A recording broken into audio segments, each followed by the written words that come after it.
आवाज आ रही है। अरे क्या हुआ बेटा सुगंधी? क्या हुआ? कमीने तू रुक रुक, क्या कर रहा है? हम कुछ समझ पाते कि पड़ोस के लोगों ने उसे बुरी तरह से पीटना शुरू कर दिया।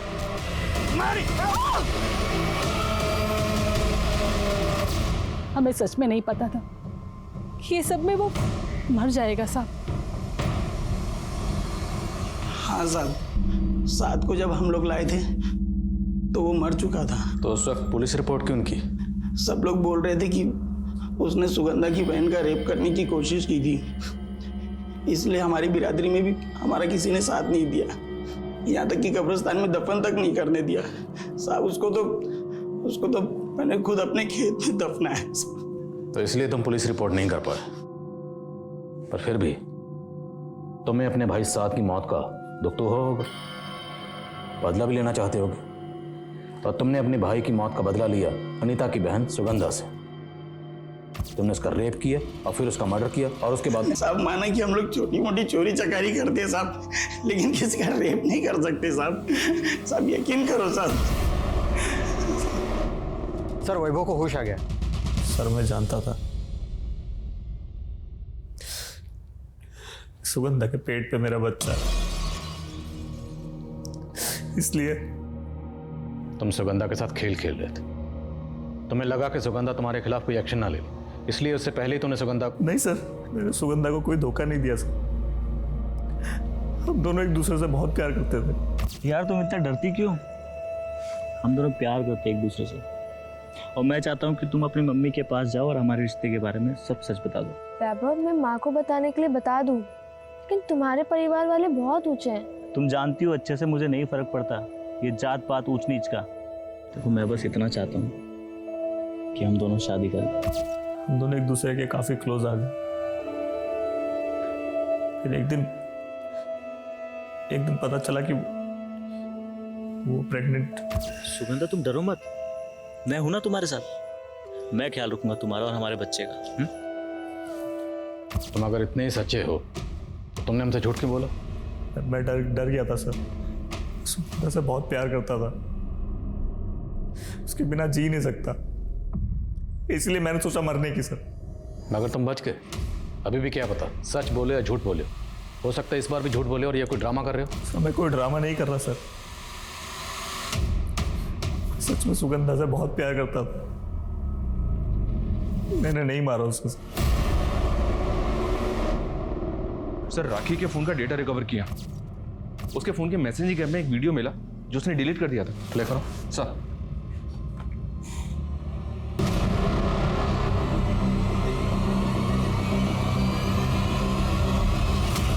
रेवा शंकर तुम्हें ब्लैकमेल करने के लिए भेजता था। इन वीडियोस के अलावा रेवा शंकर तुम्हें धमकी भरे मैसेजेस भी भेजता था कि अगर तुम काम पर नहीं लौटी तो तुम्हारे ये वीडियोस वो इंटरनेट पर डाल देगा। एक इसमें तेरा फायदा ही फायदा है। जब काम पे जाना जा, जब काम पे नहीं जाना मत जा। और जितना मजदूरी का पैसा होगा ना पूरा का पूरा बचेगा। और देख सबसे बड़ी बात, पैसा कमाएगी तो ही अपने बाप का इलाज करा पाएगी ना। साहब हम मजबूर थे और वो हमें सबसे पहले पाली शहर ले गया, और वहाँ एक आदमी हमें और 2 लड़कियों के साथ कार में बिठाकर कहीं और ले गया। फिर रेवा शंकर मुझे अलग अलग आदमियों के पास भेजने लगा। क्या रेवा शंकर तुम्हारी तरह सुगंधा को भी इस धंधे में आने के लिए मजबूर कर रहा था? रेवा शंकर अच्छे से जानता था कि सुगंधा इस धंधे के लिए नहीं मानेगी, तो उसने मुझे मना किया था सुगंधा को कुछ भी बताने से। लेकिन एक दिन लव यू टू, बाय।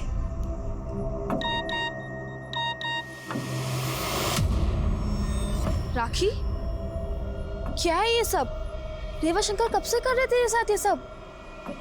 और तो छुपा क्यों रही है ये सारी चीजें? तो पुलिस के पास क्यों नहीं गई अब तक? सुगंधा मेरी मदद करना चाहती थी, लेकिन वो मेरी खातिर चुप थी। लेकिन तुरंत उसने रेवा शंकर की नौकरी छोड़ दी थी। मैं कल से नौकरी पे नहीं आऊँ। क्यों? अरे मैंने सोचा तुझे शहर वाली साइड में भेजूंगा, बहुत पैसा है वहाँ पे। कोई काम नहीं करना तुम्हारा, मुझे सब पता है शहर में क्या धंधे करवाते हो तुम। सर उसके बाद से रेवा शंकर सुगंधा पे खुंदक खाए बैठा था, लेकिन सब मुझे नहीं पता कि सुगंधा के साथ ये सब किसने किया। सर ये रेवा शंकर गायब है, उसके घर पे ताला लगा हुआ है। राखी के बयान के बाद रेवा शंकर सुगंधा रेप और मर्डर केस का भी प्राइम सस्पेक्ट नजर आ रहा था और पुलिस रेवा शंकर द्वारा चलाए जाने वाले सेक्स रैकेट का पर्दाफाश करते हुए कई पिम्प्स को अरेस्ट कर रही थी। लेकिन सवाल यह है कि क्या रेवा शंकर की तलाश सुगंधा रेप और मर्डर केस को कोई लीड दे पाएगी, क्योंकि इस केस में कई एंगल्स अब भी ओपन थे और अफ्रीका की रस्सी का एंगल इस केस को और भी पेचीदा बना रहा था।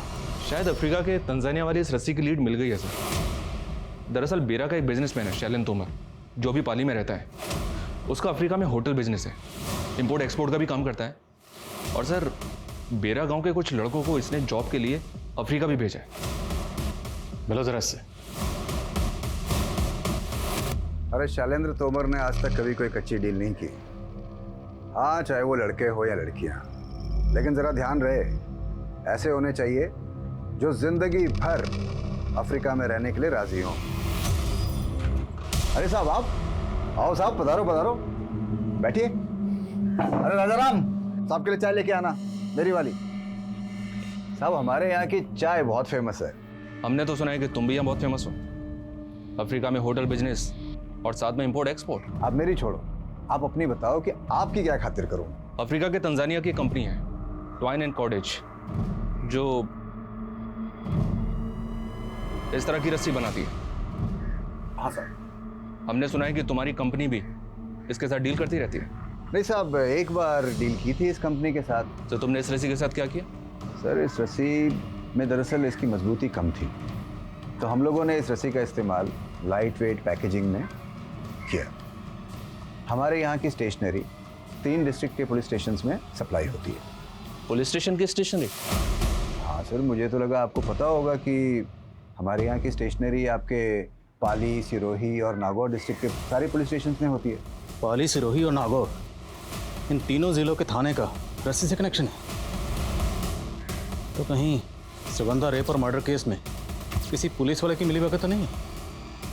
अमित, एक काम करो, तीनों जिलों के पुलिसकर्मियों की लिस्टिंग करो और पता लगाओ उनमें से किसके पास सेम कलर की और सेम मॉडल की कार है जैसी कार में सुगंधा को आखिरी बार बैठते हुए देखा गया था।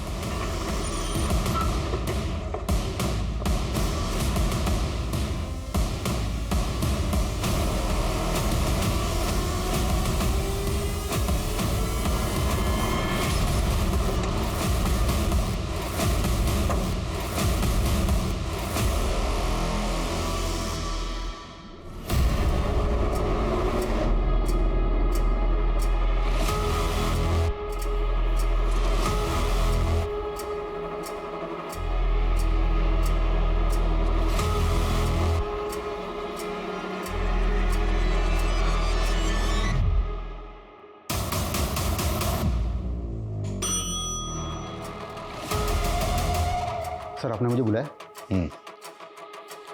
अच्छा परम, पंडित तुम चलो।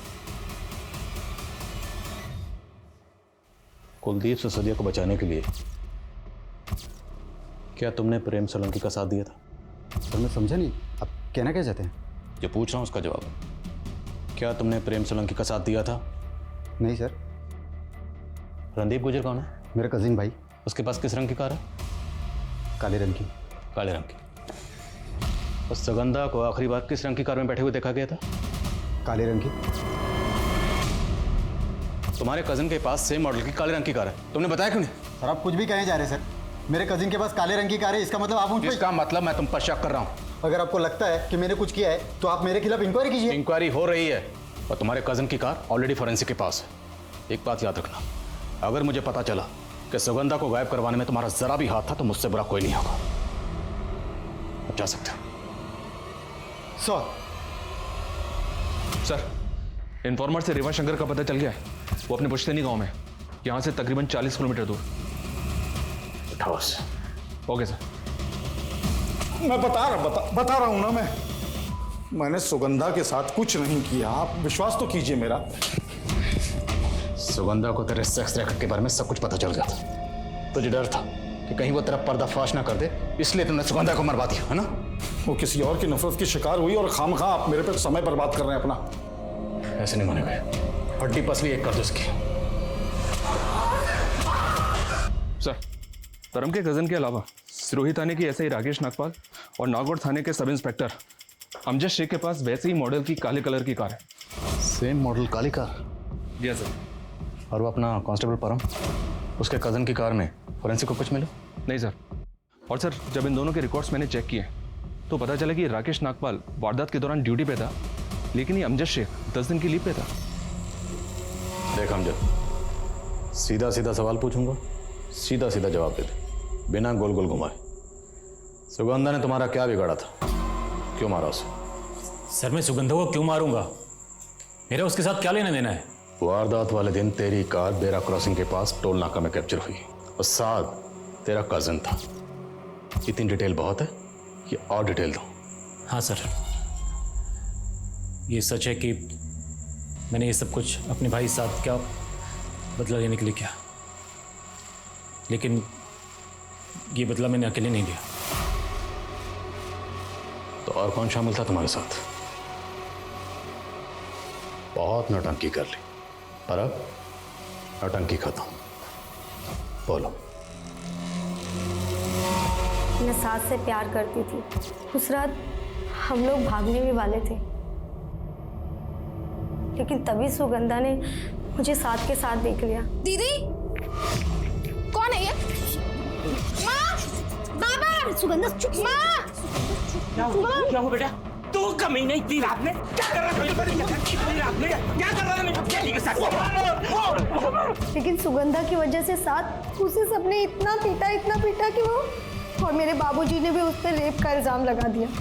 ये सब हुआ सिर्फ उस सुगंधा की वजह से।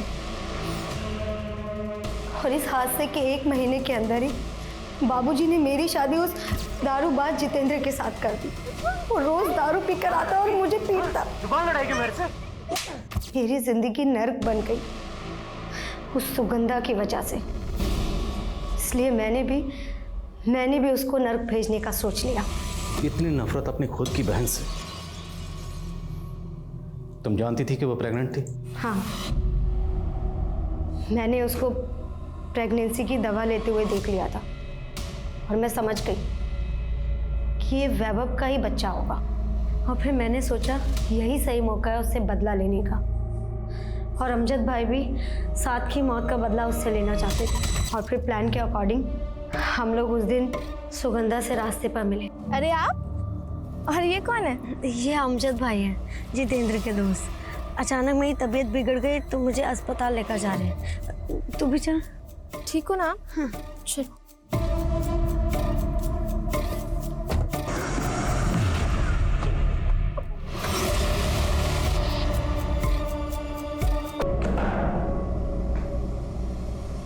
वो नफरत ज्यादा घातक होती है जब नफरत करने वाला अपने होशो हवास ना खोकर अपनी नफरत को एक सोची समझी साजिश की शक्ल दे देता है। सुगंधा के साथ भी यही हुआ।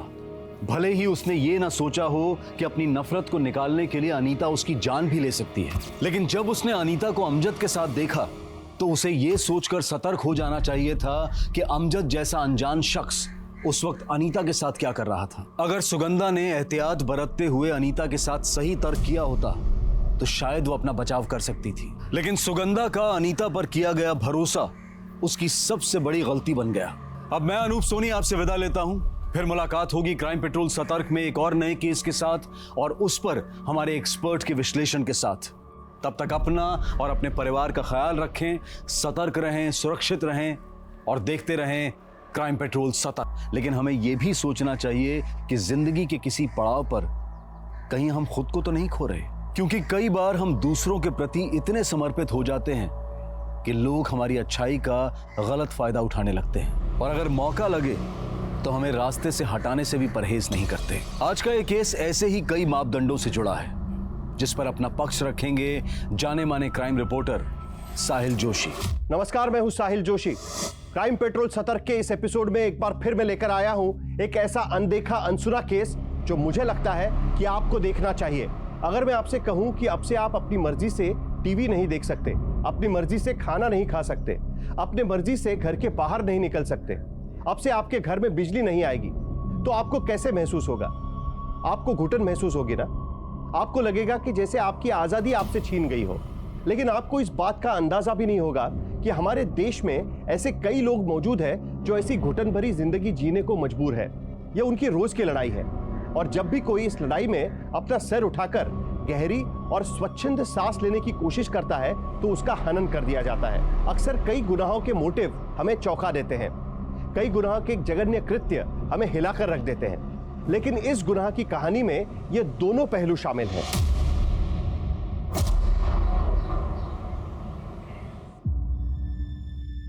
भेदभाव से भरी इस दुनिया में मैं जब भी अपने बाबा की तस्वीर देखती तो मुझे लगता जिंदगी एक बहुत लंबी लड़ाई है और हमें इससे कदम कदम पे लड़ना है। लेकिन मैं जब भी अपने घर से निकलती हूँ तो यही ख्याल आता है कि ये लड़ाई अपनी जगह है, पर अपने परिवार की जिम्मेदारी उठाने के लिए मुझे अपने हालातों से समझौता करना ही पड़ेगा। सुनो, 2 वर्कर उधर भेज दो, साहब ने बोला है, उसको वहीं पे रख दो। हाँ ये अब अच्छा करिए तू, अच्छा करिए, बहुत अच्छा। अगले महीने से ना तेरी पगार बढ़ा दूंगा। थैंक यू साहब। एक छोटी सी विनती है। हाँ बोलो ना। आज मुझे अपनी बहन को आंगनवाड़ी की डॉक्टरनी के पास लेके जाना है, तो क्या आज मैं जल्दी चली जाऊँ?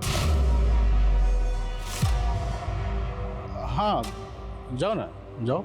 अच्छा कोई और समस्या होगी तो बताना, मैं ठीक कर दूंगा। जाओ।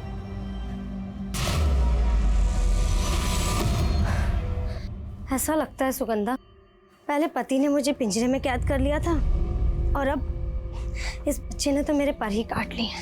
इतना नेगेटिव क्यों सोचते हो दीदी? और माँ बनने का एहसास तो हर मुसीबत से लड़ने की ताकत देता है। तो ऐसे कह रही है जैसे तो कई बच्चे को जन्म दे चुकी है। मेरा बस चलता तो इस बच्चे को कब का गिरवा चुकी होती। बस दीदी, 7वां महीना है आपका और आप अभी बच्चा गिराने की सोच रही हो।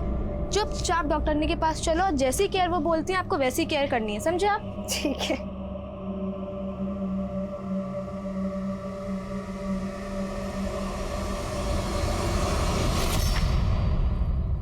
आपकी कंपनी की दवाई इतनी घटिया है कि अगर मैं अपने मरीज को दवाई ना दूं तो शायद बच जाएगा, लेकिन आपकी कंपनी की दवाई खा के शर्तिया मरेगा वो। और रेट्स इतनी हाई। आप मेरा समय बर्बाद कर रहे हैं, आप जा सकते हैं। डॉक्टर साहब आप तो नाराज हो गए। देखिए हमारा और डॉक्टर का तो चोली दामन का साथ होता है, और अगर आप हमारा साथ देंगे ना, हम इतना फायदा करेंगे आपका, आप सोच भी नहीं सकते। और मैं तो कहता हूँ आपका क्लिनिक रिनोवेट करवा देते हैं, एकदम मॉडर्न स्टाइल का। अच्छा, और क्या कर सकते हैं आप? अरे जो आप कहते हैं डॉक्टर साहब। और देखिए साथ मिलकर खाने पीने से सेहत और दिमाग दोनों बढ़िया रहती हैं। देखिए इसके पहले कि मेरा दिमाग खराब हो और मैं आपकी सेहत खराब कर दूं, आप जा सकते हैं।